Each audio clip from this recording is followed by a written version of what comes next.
வணக்கம் அன்பு நெஞ்சங்களே. நான் S.SIVAPALAN, இலங்கையைச் சேர்ந்த ஒருவன். இந்தியாவில் அமைந்திருக்கின்ற மகாத்மா காந்தி பல்கலைக்கழகத்திலே BA சைக்காலஜி பாடநெறியை பயின்றவன். அத்துடன் இலங்கையில் சேர்ந்த ஹெல்த் சொசைட்டி என்ற அமைப்பினால் நடாத்தப்பட்ட டிப்ளோமா சைக்காலஜி கவுன்சில் பாடநெறியை பயின்று சித்தி பெற்றவன். அத்துடன் கொழும்பு பல்கலைக்கழகத்திலே நடாத்தப்பட்ட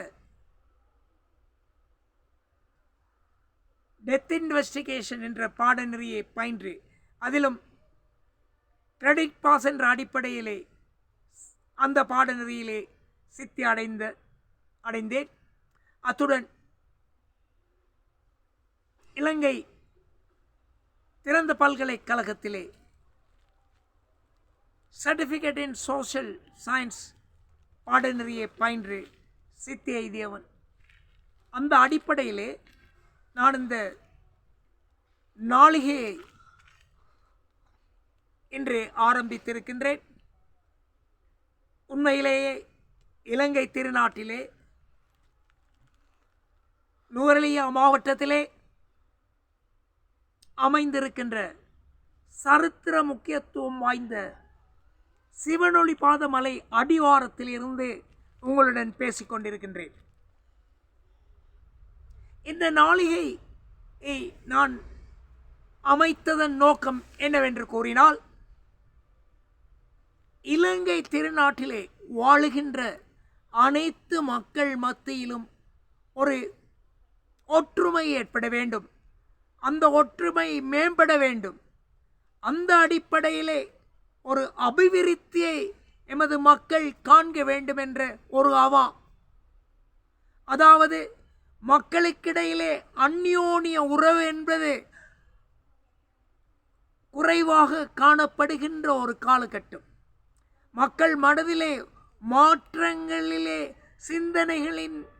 சிந்தனைகளிலே ஒரு வெளிப்படை தன்மையை காண முடியாத ஒரு காலகட்டத்திலே நமது இலங்கையில் வாழுகின்ற அனைத்து மக்களும் வாழ்ந்து கொண்டிருக்கின்றார்கள். இதுதான் உண்மை.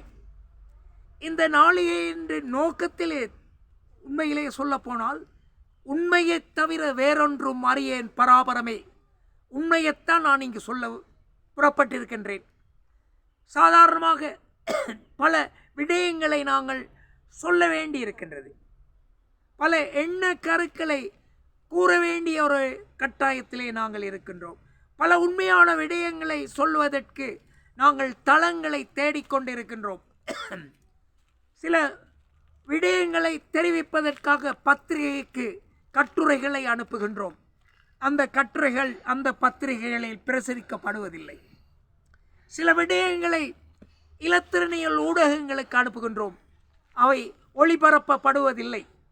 ஆகவே இப்படி ஒரு நாளிகையை நாங்கள் யூடியூப் சேனல் போன்றவற்றை ஆரம்பிப்பதன் மூலம் எமது கருத்துக்களை, எமது பெர்செப்ஷன் என்று ஆங்கிலத்திலே சொல்வார்கள், அவற்றை நாங்கள் அங்கு தெரியப்படுத்த வாய்ப்பு இருக்கின்றது. அதாவது தமிழிலே ஒரு பழமொழி இருக்கின்றது, எலிவலை ஆனாலும் தனிவலை. எங்களுடைய கருத்துக்களை, எங்களுடைய உள்ள கிடக்கைகளை வெளிக்கொணர்வதற்கு இது ஒரு சந்தர்ப்பம். நான் இலைமறை காய்காக இருக்கவில்லை. என்னை பற்றி கூறுவதாக இருந்தால், நான் ஒரு தொழிற்சங்கவாதியும் கூட. பல சமூகவியலாளருடன் சேர்ந்து பல சமூக தொண்டுகளில் ஈடுபட்டவன். இது ஒரு இலைமறை காய்காக இருக்கின்ற ஒரு விடயம். நாங்கள் விளம்பரத்தை தேடாத ஒருவன் நான். இருந்தாலும் தெரிந்தவர்களுக்கு தெரியும். ஆகவே அந்த அடிப்படையிலே இந்த இலங்கை திருநாட்டிலே ஒரு சமாதானம் ஒன்று நிலவ வேண்டும். இலங்கை திருநாடு மீண்டும் பழைய நாட்டை போன்று வர வேண்டும். இங்கு ஒரு விடயத்தை நான் உங்களுக்கு சொல்லுகின்றேன். இந்த நாளிகையிலே உண்மையைத்தான் நாங்கள் சொல்ல போகின்றோம். நான் உண்மையைத்தான் சொல்கின்றேன். உண்மையை தவிர வேறொன்றையும் அறியேன் பராபரமே. உண்மையை தவிர வேறொன்றும் அறியேன் பராபரமே என்ற அந்த கோட்பாட்டுக்கு இணங்க. ஆனால் சில நேரம் சில வேளைகளில் அந்த உண்மை மற்றவர்களுக்கு கசப்பாக கூட இருக்கலாம், கசப்பான உண்மையாக கூட இருக்கலாம். ஆனால் அது நடந்த சிலவற்றை அந்த உண்மைகளை உங்களுக்கு வெளிக்கொணர்வது தான் இதனுடைய நோக்கம், வேறொன்றுமல்ல. விளம்பரத்தை தேடுகின்ற ஒரு யூடியூப் சேனல் ஆக இதை நான் ஆரம்பிக்கவில்லை முக்கியமாக. ஆகையினாலே இங்கே சில விடயங்களை உங்களுடன் பகிர்ந்து கொள்ளலாம் என்று இருக்கிறது. இது ஒரு விரிவுரையுடன் கூடிய ஒரு கலந்துரையாடல், இது ஒரு அட்வைஸ் அல்ல, ஒரு லெக்சர் டிஸ்கஷன் என்று இதனை நாங்கள் ஆங்கிலத்திலே குறிப்பிடலாம். விரிவுரையுடன் கூடிய ஒரு கலந்துரையாடல், இது ஒரு அறிவுரை அல்ல. இந்த நாட்களிலே நாங்கள் யாருக்குமே அறிவுரை கூற முடியாது. அன்று ஒரு நாள் நான் ஒரு பதிவிலே பார்த்தேன், அதாவது 1980ஆம் ஆண்டில் கற்று பட்டம் பெற்ற ஒரு பட்டதாரி ஒருவர் இன்று ஆசிரியர்களாக கடமம் ஆற்ற முடியாது, அல்லது பல விடயங்களை தெரிவிக்க முடியாது. காரணம் என்னவென்று சொன்னால், இன்று பிறக்கின்ற பிள்ளை கை தொலைபேசியுடன் தான் பிறக்கின்றது. இது ஒரு டிஜிட்டல் வேர்ல்ட். ஆகையினாலே இந்த அறிவுரை என்பது யாரும் கேட்பதற்கு தயாராக இல்லை. எனக்கு தெரிந்தவற்றை உங்களுடன் பகிர்கின்றேன். உங்களுக்கு தெரிந்தவற்றை தயவு செய்து கமெண்ட்ஸ் அடிப்படையிலே இங்கே நீங்கள் தெரிவிக்கலாம். ஆகையினாலே இந்த நாளிகையுடைய நோக்கம், இந்த இலங்கை திருநாட்டை நாங்கள் ஒரு சிறந்த நாடாக, உலக நாடிலே ஒரு நாடுகளுடன் ஒப்பிடுகும் பொழுது ஒரு செல்வம் கொளிக்கும் நாடாக மாற்ற வேண்டும். அதை எப்படி மாற்றலாம்? மக்கள் மத்தியிலே ஒரு ஒற்றுமை ஒன்று ஏற்பட வேண்டும்.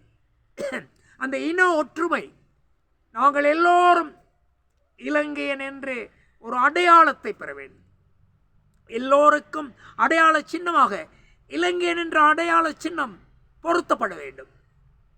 அதற்கு இந்த இலங்கையிலே வாழ்கின்ற மக்கள் மத்தியிலே ஒரு மனமாற்றம், ஆட்டிடியூட் சேஞ்ச் என்று சொல்வார்கள். அந்த ஆட்டிடியூட் மாற்றம், மனப்பாங்கில் ஒரு மாற்றம் நிச்சயமாக எழ வேண்டும். அந்த அடிப்படையிலே முடிந்தவரை அந்த எங்கள் மக்களுடன் கலந்துரையாடி இந்த மனமாற்றத்தை ஏற்படுத்த வேண்டுமா? மனமாற்றம் இல்லாத ஒரே காரணத்தினால்தான் அபிவிருத்தியை நோக்கி இந்த நாடு செல்ல முடியாமல் தத்தளித்து கொண்டு நடுக்கடலிலே இருக்கின்றது. இதனை எல்லோருமே உணர்ந்திருக்கின்றார்கள். இன ஒற்றுமையை ஏற்படுத்தினால்தான், சர்வமத ஒற்றுமையை ஏற்படுத்தினால்தான். அண்மையில் கூட ஜனாதிபதி அந்த கருத்தை அழுத்தம் திருத்தமாக கூடியிருக்கின்றார். சர்வமத ஒற்றுமை ஏற்பட வேண்டும். அதிமேதகு இலங்கையின் அதிமேதகு ஜனாதிபதி மதிப்புக்குரிய மேன்மை தங்கிய ரணில் விக்ரமசிங்க கூறியிருக்கின்றார். ஆகையினாலே இந்த ஒற்றுமை ஏற்படுவதற்கு மனமாற்றம் ஏற்பட வேண்டும், அபிவிருத்தி ஏற்படுவதற்கு மனமாற்றம் ஏற்பட வேண்டும். அந்த வகையிலே தான் நாங்கள் சில உண்மையான விடயங்களை, ஆக்சுவலி ஐ ஆம் telling the gospel truth here, நாங்கள் இங்கே உங்களுக்கு தெரிவிக்க இருக்கின்றோம். அந்த அபிவிருத்தி, அது எப்படிப்பட்ட அபிவிருத்தி, அந்த அபிவிருத்தி எப்படி ஏற்படுத்த வேண்டும்? சில அபிவிருத்திகள் மக்கள் எல்லோரும் ஒன்று கூடி, அதாவது தங்கள் மனதிலே ஒரு மாற்றத்தை ஏற்படுத்த வேண்டும். அபிவிருத்தி என்று நாங்கள் கூறுகின்ற பொழுது ஒரு டெவலப்மெண்ட் என்று கூறும் பொழுது அது ஒரு மாற்றம் என்று சொன்னால், முன்பு இருந்த நிலை என்ன, இப்பொழுது இருக்கின்ற நிலை என்ன, முன்னேற்றம் அடைந்திருக்கின்றதா, பின்னோக்கி நகர்ந்திருக்கின்றதா என்ற ஒரு நிலைப்பாடு. உங்களுக்கு தெரியும், 1970ஆம் ஆண்டுக்கு முன்பு ஒரு அரசியல் இருந்தது. அந்த அரசியல் 1970ஆம் ஆண்டுக்கு பின்பு பிறந்தவர்களுக்கு தெரிந்திருக்காது. இந்த நாட்டிலே நடைபெற்ற பல விடயங்களுக்கு மூல காரணமாக இருந்தது 1970ஆம் ஆண்டில் நடந்த பல விடயங்கள். அவற்றை 1970ஆம் ஆண்டிற்கு பின்பு பிறந்தவர்கள் கற்றிருக்கலாம், பத்திரிகை மூலம் படித்திருக்கலாம், பாட நூல்களின் மூலம் படித்திருக்கலாம், சரித்திர பாடங்கள் மூலம் கூட அறிந்திருக்கலாம். ஆனால் எல்லாவற்றையும் அவர்கள் அறிந்தார்களா என்பது எனக்கு தெரியாது. ஆகையினாலே இந்த இலங்கை திருநாடு பற்றி மற்றவர்கள் என்ன நினைத்திருக்கின்றார்கள்?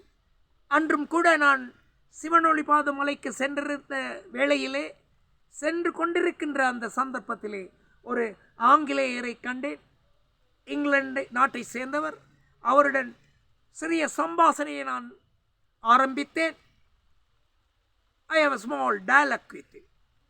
அப்பொழுது அவரிடம் கேட்டேன், இலங்கையை பற்றி நீங்கள் என்ன நினைக்கின்றீர்கள்? How do you look at it in Sri Lanka? How do you look at it in Sri Lanka? அவர் அப்பொழுது it's heaven on an earth என்று கூறினார். அதாவது பூமியிலே இருக்கின்ற ஒரு சொர்க்காபுரி. பார்த்தீர்களா? அந்த ஆங்கிலேயருடைய இலங்கையை பற்றி, எமது இந்த திருநாட்டை பற்றி மக்களுடைய அந்த வெளிநாட்டு அன்பருடைய அபிப்பிராயம், அவருடைய பெர்செப்ஷன் எப்படி இருக்கின்றது என்பதை நீங்கள் அறிந்திருக்கணும்.